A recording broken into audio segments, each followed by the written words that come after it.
श्री वृंदावन धाम से श्री भंडीर वन जी में आए हैं, जो कि हमारे नारायण कहाँ गया, वो टेम्पू वाला भैया वो बाहर चला गया, वो पे लेके आया। आज हमारी बहू को लेके आए हैं। हमारी संगत है जो दिल्ली से है, मोरंडा से है, जलंधर से है। और एक दिन हम भंडीर वन में आए थे तो इन्होंने हमें बाजरे की रोटी खिलाई थी। क्या खिलाई थी? बाजरे की रोटी और मट्ठा। क्या बात है, क्या बात। पंजाब की लस्सी फेल है, इनका मट्ठा इतना टेस्ट है, उनके बारे में कुछ बोल नहीं सकते। और ये श्वेता जी है जो कि अपना ग्रुप है, ग्रुप का नाम है हम बरसाने वाले हैं। हमने इसको अपने ग्रुप में ऐड किया था। ये हमारी श्वेता जी, लेकिन आज हम उसको बोलेंगे राधे राधे। आज हमें भूख बहुत लगी थी, आज हम आए।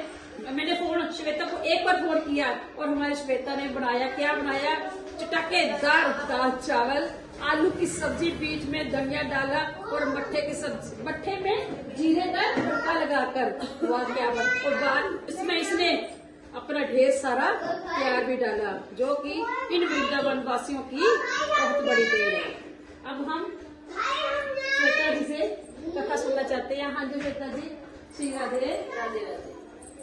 आइए अब सब भी हमारे साथ कथा को ग्रहण कीजिए। इस स्थान का नाम है भंडीर वन और यहाँ की सबसे पहली लीला है जब भगवान ने अवतार लिया और गाय चराने के लिए आए तो सबसे पहले दिन यही आए थे। जब भगवान गाय चराने के लिए आते थे तो कंस उनको मारने के लिए नए नए राक्षस भेजता था। कंस ने एक राक्षस भेजा था बत्सासुर, जो कंस का चचेरा भाई था। वो आया गाय के बछड़े के रूप में और जाकर भगवान की गाय होने मिल गया। भगवान ने देखा ये तो कोई राक्षस है, तो भगवान ने उसका वध कर दिया। तो ग्वाल बाल कहने लगे, कन्हैया तूने गाय के बछड़े की हत्या कर दी, तू गौ हत्यारा हो गया, तुझे सभी तीर्थों का स्नान करना होगा। तो ठाकुर जी ने सभी तीर्थों को यहीं पर बुलाया। मंदिर के सामने एक कुआं है, उसे अपनी बंसी से प्रकट किया, उसमें विराजमान हुए। तो सभी तीर्थों ने अपना रूप धर के भगवान को स्नान कराया। जब भगवान की शुद्धि हुई थी तो इस कुएं में सभी तीर्थों का जल है। जब कभी भी सोमवती या अमावस्या होती है तो उस दिन इस कुएं का जल सफेद हो जाता है। जिन माता बहनाओं की संतान नहीं होती हो, गर्भ खंडित हो जाते हो, तो वो यहाँ आकर इस कुएं पे स्नान करें और मंदिर में मनोकामना बोले तो उन्हें संतान की प्राप्ति होती है। दूसरी लीला है राधा कृष्ण के विवाह की, जो कि बहुत से भक्तों को नहीं पता कि राधा कृष्ण की शादी हुई है। पता इसलिए नहीं क्योंकि ज्यादातर भक्त भागवत सुनते हैं और भागवत में इसके बारे में कोई जानकारी नहीं आती। हमारे 18 पुराण है, उनमें से एक आता है ब्रह्म वैवर्त पुराण। उसमें दिया हुआ है कि एक दिन नंद बाबा कान्हा जी को अपनी गोद में लेकर यहाँ भंडीर वन में गाय चराने के लिए आए। गाय चराते चराते अचानक से मौसम खराब होने लगा, आंधी तूफान आने लगा, जोर जोर से बारिश होने लगी। तूफान की वजह से पेड़ की डालियां टूटने लगी। तो नंद बाबा घबरा गए कि मैं अपनी गायों को लेके कैसे पहुंचूंगा घर, अगर नहीं जाऊंगा तो इस छोटे से बालक का क्या करूं, ऐसे सोच विचार कर रहे थे। तभी बहुत जोर से बिजली की कड़कड़ाहट उठी तो उससे भयभीत होकर कान्हा जी रोने लगे और नंद बाबा के कंठ को पकड़ लिया। जब कान्हा जी रोने लगे तो वहाँ पर दिव्य वेश में राधा रानी प्रकट हुई, जिन्होंने नीले वस्त्र पहन रखे थे, नील मणि का मुकुट धारण कर रखा था और नील कमल को हाथ में लेके चली आ रही है। उन्हें आंधी तूफान बारिश का कोई भय नहीं है।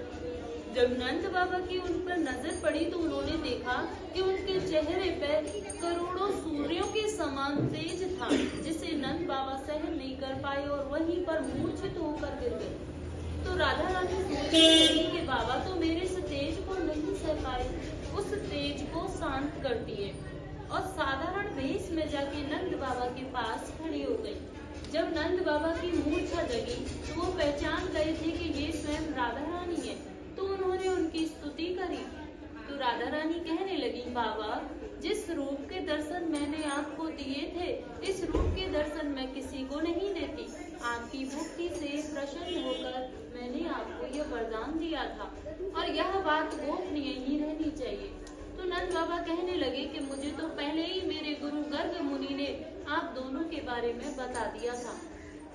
जब लाला का नामकरण हुआ था 27 नाम रखे गए थे कान्हा जी के, उसमें से 17 नाम राधा के ऊपर थे, जैसे राधिका वल्लभ, राधा दामोदर।